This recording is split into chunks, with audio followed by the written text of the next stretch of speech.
Hey, this is Dr. Katie McQueen from beautiful La Hacienda Treatment Center, and I want to talk a little bit about something that's been in the news.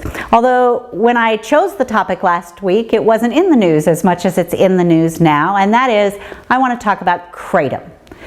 Kratom is a substance that can be purchased on the internet or can be purchased in local communities depending on the community. Kratom is a substance that supposedly comes from a tropical plant, and I just had a lot of fun with my daughter the other night. We decided to build a model of metragenine, which is the active ingredient of Kratom, along with 7-hydroxymetragenine, but we didn't have enough atoms to do both regular metragenine and 7-hydroxymetragenine.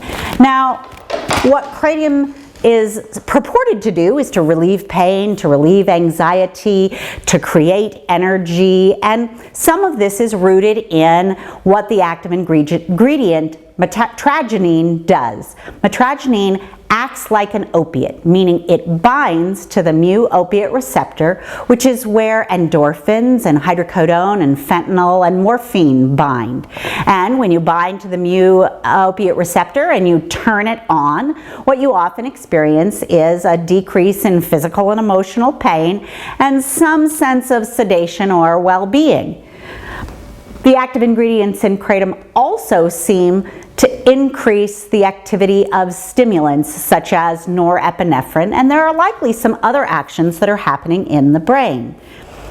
The challenge is that whenever we manipulate the dopamine system or we manipulate the endorphin system, sometimes when we manipulate even the serotonin system, we find that these substances which are outside of ourselves can create problems through their disruption. They can hijack the system and they can lead to either addiction or they can lead to relapse to previous substances that led to addiction.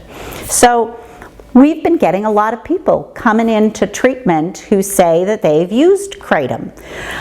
Some say that they tried it to relieve symptoms of withdrawal. Some say that they tried it for its pain relieving or its anxiety relieving or its stimulating effects. And when I ask them, well, what led them to try Kratom? A lot of them say, well, it's natural.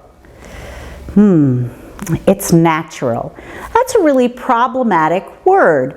I mean, I guess it means coming from nature, and that sounds like a good thing, coming from nature. But for example, I was in the store the other day and my mom said something about the chicken. We were buying chicken and one section had natural chicken. And my mother wanted to know, where's the unnatural chicken? And she's just bringing to light that we have words in foods and supplements that are regulated and have very specific definitions. Organic is one of those words. You can't put the word organic on a food product unless you meet certain criteria. But anyone can put the word natural on their food or supplement, and there's nothing that they have to do to back that claim up. So vitamin C is ascorbic acid. Well, vitamin C from an orange is natural, in my humble opinion. But what about if you take baking soda and you wash it in acetone and the end result is ascorbic acid? Is that natural?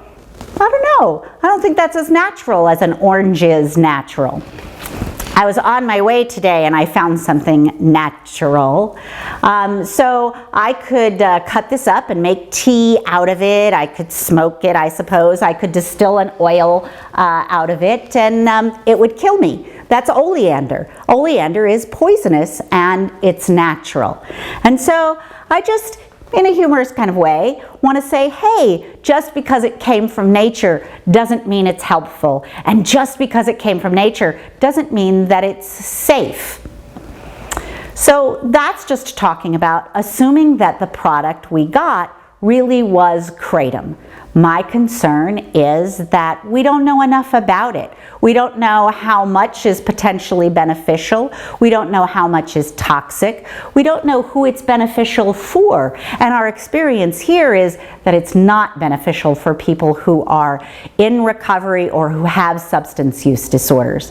That it can create addiction in and of itself, meaning that there's consequences, loss of control, and craving associated with the substance. And when one attempts to stop, there's sometimes withdrawal. And the withdrawal can be as bad or worse than the withdrawal associated with other opiate-like substances like heroin. Actually, our experience is that it may not be as intense as the withdrawal from heroin, but it's much more complicated and sometimes much more disruptive than the withdrawal from heroin. But then comes the other challenge. What one buys as kratom may not be kratom. And so in multiple deaths associated with the use of kratom, most commonly there are other substances that are recovered which were added to the product that was labeled as kratom. There might even be fentanyl. There can be benzodiazepines like Valium, gabapentin, diphenhydramine. Sometimes the liquids are mixed with cough syrup. And so when you buy something that's labeled as kratom, you really have no assurances as to what it was. Well, I also imagine, what if we had to have truth in advertising about this substance and they were going to advertise kratom? What would that commercial look like? And you know, it would look like, oh, it may do this good thing and it may do that thing, and then there'd be this long list at the end and it would say nausea, vomiting, sweating, dry mouth, diarrhea, constipation, hallucinations, psychosis, and even death. So I don't know that that risk is worth the potential benefit. That being said, kratom's been in the news, and part of why it's been in the news is an attempt to regulate it. And I don't have a good answer to this question, but one call was to ban it completely, to make it illegal, and or possibly to make it a Schedule I controlled substance in the category of the most dangerous substances. Well, if we do that, what scientists say is that we won't be able to adequately research what metragenine really does. Maybe metragenine by itself in a pure form has more benefit to risk, but we won't know that unless we research it. What I don't want, though, is you to do the research. So when you do the research by going out and buying it and taking it, and you know, the addict thought is if one is good, two is better. If two is good, four is better. And then it potentially gets to the point where there's nothing any better about it, and all you have left is consequences, craving, loss of control. So consequences, craving, loss of control. That's addiction. Recovery, happy, joyous, and free. Have a happy, joyous, and free day. See you next time.